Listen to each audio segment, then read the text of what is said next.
선생님, 음. 오늘 주제가 왜 이래요? 왜? 오늘 주제가 왜? 전 채널의 정체성에 의심이 들어요. 애착은 심리적인 느낌이고, 시각도 감각 통합 같은 느낌이잖아요? 그런데 이번 주제는 음. 갑자기 과학 채널 같은 느낌이에요. 아니야. 그렇게 생각하면 안 돼. 이게 아이들이 대동작 발달을 할 때 엄청나게 중요한 적이 하나 있거든. 이 적을 이겨내지 못하면 애들의 대동작 발달은 엄청나게 지연이 돼. 저기요? 누군데요? 음, 중력. 진짜 과학 채널 맞는 것 같은데요? 아니야. 이게 내 인스타에서 가장 조회수 높은 게 두 개가 전부 다 터미타임만 관련된 거거든. 이 터미타임 자체도 이제 중력에 대항하여 고개를 올리는 과정이야. 그러면 터미타임도 중력 얘기네요? 맞아. 대동작 발달은 사실 이제 중력에 저항하고 그것을 이겨내고 그것을 이용하는 그러한 과정인 것이죠. 좋아요. 그럼 한번 믿어볼게요. 음. 취업 사기 아닌 거 확실하죠? 또 취업 사기는 뭐야? 저 운동발달 채널에 취직한 거 맞죠? 그치. 운동발달 채널 맞지? 판단은 구독자분들이 해주실 겁니다. 아, 자, 오늘의 주제 중력 시작합니다. 시작합니다.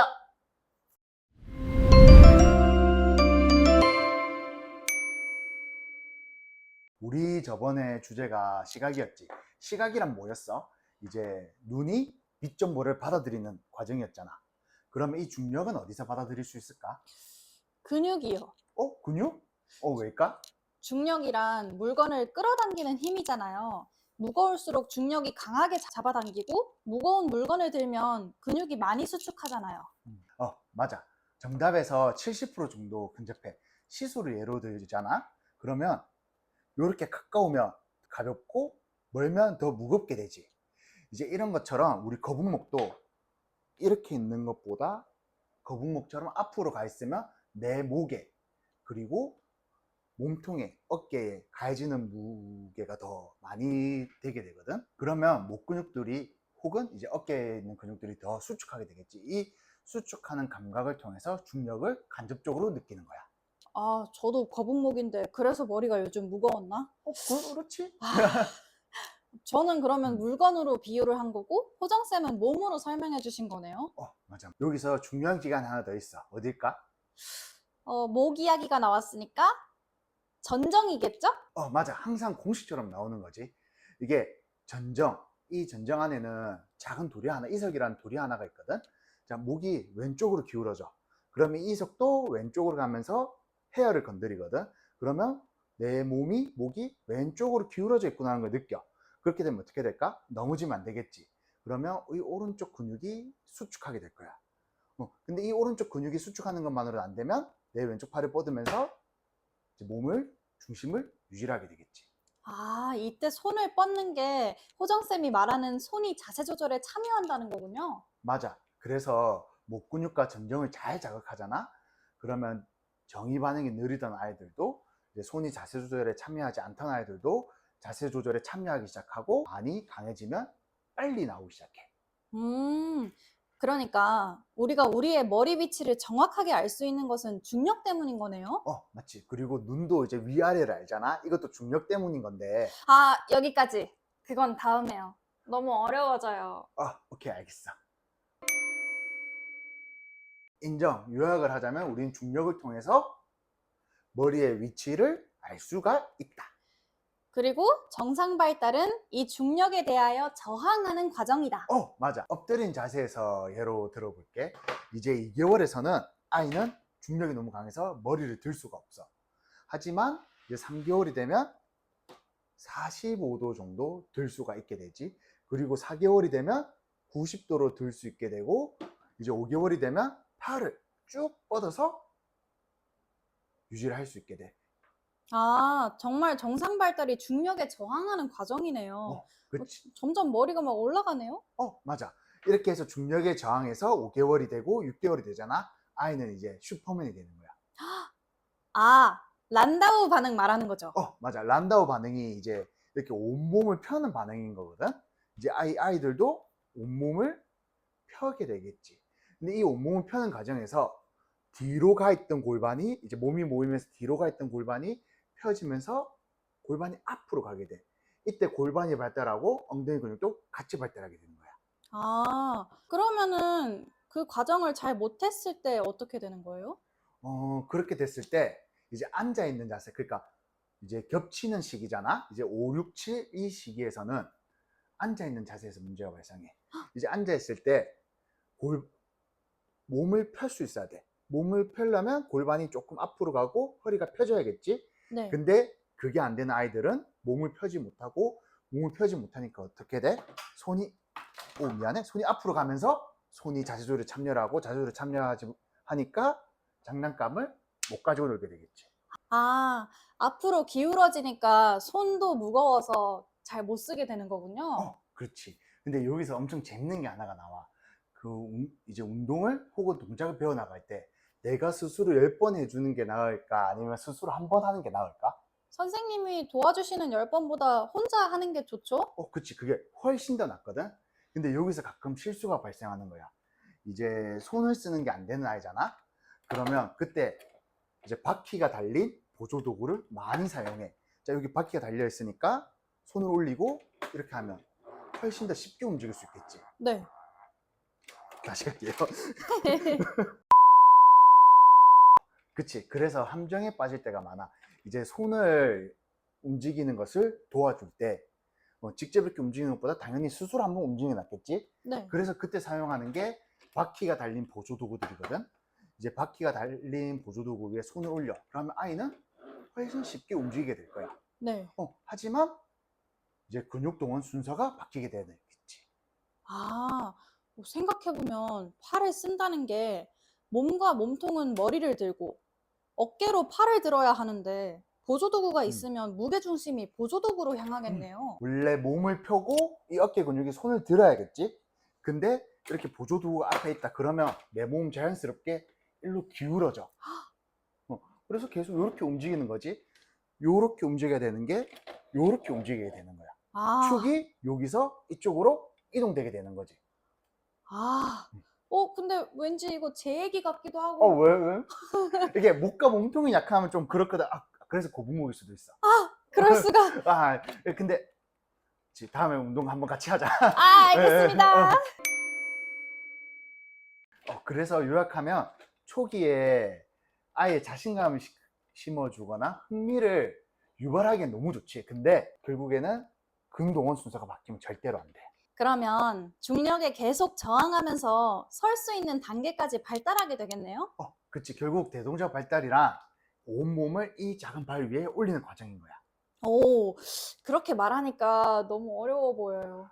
근데 이게 서는 게 생각보다 어렵진 않아. 근데 중요한 거는 이 중력에 맞춰서 서는 게 어려운 거지. 허정쌤 말도 어려워요. 그런가? 그러면 조금 더 쉽게 얘기해 볼까? 네. 그러면 블럭 알지? 네. 갖고 노는 블럭 음. 장난감 말씀이시죠? 맞아. 이 블럭을 예로 들면 이 블럭을 잘 쌓으려면 안 넘어지게 잘 쌓으려면 어떻게 해야 될까? 중심을 잘 맞춰서 잘 정렬해서 세워야 되지 않을까요? 그치. 정렬이 중요하겠지. 이렇게 쌓아야 되는데 이렇게 쌓으면 안 넘어지겠지. 하지만 이렇게 삐져나오게 쌓으면 요렇게 무너지기가 쉽게 되겠지. 오늘의 주제인 중력이 더 작용되니까요. 그치? 이제 여기서 중력이 작용되는데 그것을 대항해 주지 못하니까 바로 무너져 버리는 거야. 이게 아기들 서기 자세도 똑같이 나와. 여기서 말하는 기저면과 장난감 자체를 우리는 뼈가 활동을 하는 거야. 그리고 이 뼈를 유지시키는 게 관절이고 근육인 거야. 그러면 몸이 앞으로 기울어져 있으면 몸을 뒤로 가져와서 정렬을 맞춰줘야 되는 거네요? 맞아. 아까 란다우 반응을 못해서 엉덩이 약한 애들 있지. 이제 그런 애들은 엉덩이로 몸을 세우지 못하니까 무릎을 뒤로 보내면서 몸을 세워. 배를 내밀고 있는 애들 말하는 거죠. 맞아. 배를 이렇게 쫙 내밀고 걷는 애들 있지. 이제 무릎이 뒤로 가니까 골반과 몸통이 앞으로 가는 거고, 그러면 상체가 뒤로 가겠지? 이 상체가 뒤로 가니까 머리를 앞으로 가져가고, 머리가 앞으로 가는 과정에서 어깨도 같이 올리게 되는 거지.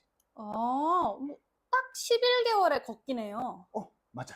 딱 12개월의 걷기야. 맞아. 12개월의 걷기가 어때? 아직 몸통과 목이 강하지 못하니까 손을 올려. 그리고 손이 올라가는 과정에서 어깨도 같이 올라가. 그리고 머리도 살짝 뒤로 가게 되지. 그래서 우리는 이걸 어떻게 불러? 베어 워킹 그리고 베어 포지션이라고 불러. 아, 배워요? 고, 아이 고, 그렇게 발음이 좀 이상한가 내가? 아, 한글을 쓰세요. 그래야 더 잘 알아듣죠. 아, 그럼 말이 나온 김에 베어 워킹도 설명해 주세요. 우리가 앉아 있을 때 몸통과 목이 약하잖아. 그러면 팔이 앞으로 가면서 자세조절에 참여하지. 이게 걷거나 이제 서 있을 때도 마찬가지야. 이제 목과 몸통이 약하니까 이걸 어떻게든 유지하려고 팔을 올리고 주먹을 쥐는 거지. 그리고 몸통이 약하니까 등을 이용해서 앞으로 몸을 내미는 거야. 그리고 하나가 더 있어. 이제 다리를 벌려서 균형을 잡아. 오, 진짜 곰 같은데요? 그치. 근데 여기서 하나만 물어봐도 돼? 네? 다리는 왜 벌리는 걸까? 안 넘어지려고요. 맞는데 조금 더 전문적으로 표현을 해보자면 지지면을 넓히는 거야. 이제 지지면이 넓어지면 아무래도 조금 더 안정적이 되거든. 오, 그러면 대동작 발달은 지지면을 점점 줄여가는 과정이라고도 볼 수 있겠네요? 맞아. 오늘 왜 이렇게 잘해? 취업 사기는 아닌 것 같아서 집중하고 어. 있습니다. 아, 진짜? 다행이네. 대동작 발달은 지지면이 좁아지는 과정이야. 우리가 똑바로 누운 자세나 엎드린 자세는 어때? 엄청나게 지지면이 넓지. 네. 이제 앉아 있을 때는 엉덩이로만, 무릎 서기에서는 여기 아랫다리로만, 그리고 서 있을 때는 이 발로만, 이렇게 지지면이 엄청나게 좁아지는 과정인 거야. 아, 그러니까 점점 더 어려워지네요. 머리는 점점 올라가고 지지면은 작아지고. 맞아. 그런데 여기서 끝이 아니야. 이제 이 걷기에서는 살짝 안정성을 무너뜨리기 시작해. 일부러 무너뜨리는 거예요? 이제 몸이 오른쪽 다리가 앞으로 가려면 어때? 몸이 왼쪽으로 가면서 움직일 수 있는 공간이 마련돼야 돼. 그리고 회전과 같이 이 회전이 계속해서 반복되면서 우리 아이는 앞으로 걸어 나가는 거야. 아, 그러면 걷기는 넘어지는 걸 잘 막는 기술인 거네요? 그렇지. 아이들이 처음에는 엄청나게 빨리 걷거든? 근데 그게 불안해 보여. 그러니까 계속 넘어지기 전에, 넘어지기 전에, 넘어지기 전에, 넘어지기 전에 앞으로 가는 과정인 거야. 근데 이게 좀 숙련되면 어때? 내가 왼쪽으로 가도 안정적으로 중력의 저항을 잡을 수 있으니까 훨씬 더 예쁘게 불안하지 않게 갈 수가 있게 되는 거지. 아, 이러한 모든 과정은 다리 힘이 강해져서만 생기는 게 아니야. 머리 조절이, 흉추의 회전이, 몸통이 얼마나 중심을 잡아주느냐, 골반이 얼마나 3차원적인 움직임을 만들어내느냐, 몸이 기울어질 때 발목도 얼마나 같이 참여하느냐, 이러한 것들이 중력 안에서 얼마나 잘 일어나느냐가 중요한 거야. 아, 그러면 빨리 걷는 것보다 어떻게 걷는지가 더 중요한 거네요? 맞아. 바로 그거야. 아이가 얼마나 빨리 섰는지, 얼마나 빨리 걷는지도 물론 중요할 수 있겠지. 하지만 어떻게 걷는지, 어떻게 섰는지가 더 중요해. 예를 들면요. 예를 들면 아까 말한 이제 베어 워킹도 이제 14개월, 15개월, 16개월까지 계속되면 아무래도 좋은 신호라고 볼 수는 없겠지. 그리고 너무 한쪽으로 기울어지면서 걷는다. 그리고 걷는데 무릎이 뒤로 빠지면서 걷는다. 그리고 한쪽 발을 질질 끄면서 걷는다. 그리고 발에 힘이 너무 들어가 보인다. 아무래도 이러한 움직임들이 보이면 이게 패턴화가 되고 이 패턴화 때문에 2차적인 문제가 발생할 수 있기 때문에 아무래도 좀 주의를 줘야겠지.